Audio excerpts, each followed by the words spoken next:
바벨론에 의해서 남유다는 이제 점령이 되었습니다. 나라가 이미 점령이 되었고 또 시드기야 왕과 또 그의 아들까지도 비참하게 마지막 최후를 맞이하게 됩니다. 이제 실질적으로 그 나라는 멸망한 상태가 되었습니다. 나라가 멸망이 되었고 이제 남유다에 남아있는 몇 명의 사람들이 있는 상태입니다. 오늘 18절에서 20절의 내용은 바로 남유다 멸망 이후에 그 남겨진 사람들에 대한 이야기로 시작하고 있습니다.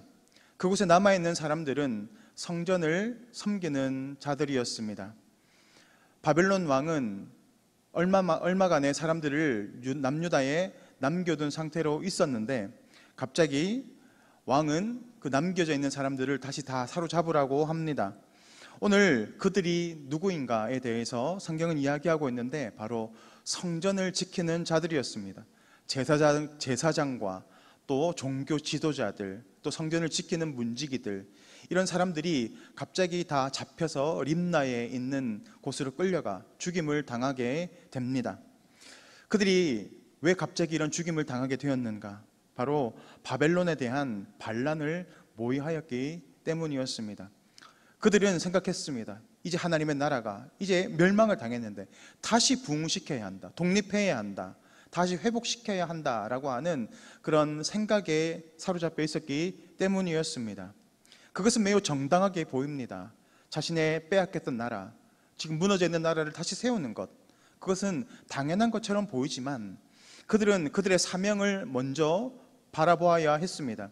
제사장들과 성전을 지켜야 하는 사람들의 그 사명은 바로 하나님을 예배하는 것뿐만이 아니라 영적인 지도자들, 바로 이 왕과 백성들을 하나님의 뜻 가운데로 인도해 나아가는 것, 바로 그것이 그들이 받은 사명이었습니다. 그런데 그런 사명을 온전히 수행하지 못하였고 왕과 모든 백성들이 하나님을 온전히 섬기지 못하고 하나님 뜻대로 나아가지 못하고 결국 우상을 섬기고 잘못된 길로 나아가도록 방치합니다. 그리고 나라가 멸망한 이후에도 하나님의 뜻이 어디에 있는지를 바라보아야 했습니다. 이미 하나님은 선지자들을 통하여서 남유다의 멸망을 예언하셨고 또 끌려가서 그곳에서 하나님을 다시 세울 것이라고 하는 약속을 받았습니다. 그들은 이미 그것을, 하나님의 뜻을 잘 알고 있었습니다. 그럼에도 불구하고 그들은 다시 한번 이 나라를 회복시켜야 한다, 독립시켜야 한다라고 하는 잘못된 신념에 사로잡혀 있는 것입니다. 영적인 지도자들은 바로 이 하나님의 뜻 가운데로 백성들을 인도해 나아가야 하는 사명을 가지고 있습니다. 그들이 그들의 사명을 온전히 감당하지 못하고 계속해서 세상의 나라를 위해서 살아갔을 때 하나님은 바로 이 바벨론 왕을 통하여서 그들을 사로잡아 가게 하셨고 결국 그곳에서 비참한 최후를 맞이하게 하신 것입니다. 우리는 이 시대를 살아가고 있는 모든 성도들은 만인 제사장의 시대를 살아가고 있습니다. 그것은 바로 여러분 역시도 하나님을 예배하는 제사장의 사명을 갖고 있다라고 하는 것을 의미하는 것입니다. 세상의 나라를 위해서 살아가는 것도 중요하지만 무엇보다도 제사장 된 우리들이 해나가야 하는 것은 바로 하나님의 뜻을 선포하고 하나님의 뜻대로 살아가는 모습을 통하여서 이 세상을 깨워 나아가야 하는 사명을 가지고 있음을 우리는 알고 있어야 합니다. 하나님은 우리를 통하여서 이 세상을 깨우기를 원하시고 하나님 나라를 세워가시기를 원하신다라는 것입니다. 그러므로 오늘도 우리에게 주신 그 사명이 무엇인지를 바라보아야 합니다. 세상 가운데 하나님의 나라를 온전히 선포하며 하나님의 나라를 세워가는 것, 그것이 바로 우리에게 주어진 사명인 줄 믿습니다.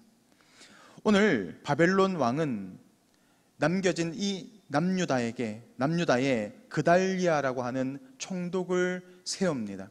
그는 유대인이었습니다. 그런 유대인을 바라보았을 때 이스라엘 백성들의 마음이 어떠했겠습니까? 마치 식민지 시대의 매국노를 보는 것 같지 않았겠습니까? 그달리아는 말합니다. 갈대아인을 섬기는 것을 두려워하지 말고 그들을 잘 섬기면 너희가 평안하게 될 것이다 라고 백성들을 다독입니다.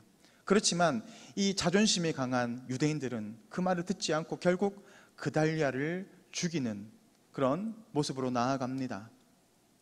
그리고 그들은 이 그달리아를 죽였다는 이유 때문에, 또 바벨론 사람들 몇 명까지도 같이 죽였기 때문에 그곳을 도망칩니다. 왜냐하면 바벨론 왕의 보복이 두려웠기 때문입니다.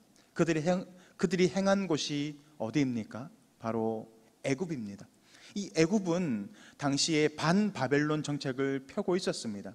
그러니까 그들이 애굽으로 가면 살 수 있을 것이라고 생각했던 겁니다. 그러나 그들의 생각은 잘못된 것이었습니다. 결국 그들은 어떻게 됩니까? 다 끌려오게 되는 겁니다. 하나님의 뜻이 어디에 있는지를 바라보아야 합니다. 나라를 세우는 것, 회복시키는 것 좋습니다. 그러나 더 중요한 것은 하나님의 뜻을 바라보는 것입니다. 하나님은 이미 남유다를 멸망시키시기로 작정하셨습니다. 그것은 이미 정해진 사실입니다. 그렇다면 하나님의 뜻에 순복하고 엎드려야 합니다. 하나님의 나라를 세워가는 것, 또 하나님께서 그 나라를 멸망시키는 것, 모든 것이 하나님의 주권 아래에 있음을 바라보아야 한다라는 것입니다. 우리는 오늘 열왕기서를 마지막을 대하고 있습니다. 열왕기서를 우리가 계속해서 살펴봤습니다. 수많은 왕들의 모습을 바라보았습니다. 어떤 왕은 하나님을 신실하게 섬겼고 그래서 복을 받았고 그 나라가 부하게 되는 것을 바라보았습니다. 반대로 하나님을 떠나 우상을 섬기는 악한 길로 나아가는 왕들도 보았습니다. 그들의 모습이 어떠했습니까? 비참한 모습으로 나아가는 것을 우리는 계속해서 바라보게 됩니다. 그 나라를 부하게 하고 쇠하게 하고 또 때로는 멸망시키고 다시 회복시키는 그 모든 것들이 바로 하나님의 뜻 안에 있음을 바라보라는 것. 그래서 이 열왕기서의 주제가 무엇입니까? 오직 하나님만이 우리의 왕이시다 라고 하는 것이 바로 열왕기서가 계속해서 말하고 있는 겁니다. 그런데 그 마지막이 어떻습니까? 마지막 왕 시드기야 뿐만이 아니라 이 성전의 제사장과 성전의 종교 지도자들까지도, 모든 백성들까지도 자신이 왕인 것처럼 자신의 그 나라를 세워가고자 하는 잘못된 방향으로 나아가고 있는 것. 그래서 결국 그 모습을 바라보면 실패하는 모습으로 나아가고 있습니다. 그러나 과연 그럴까요?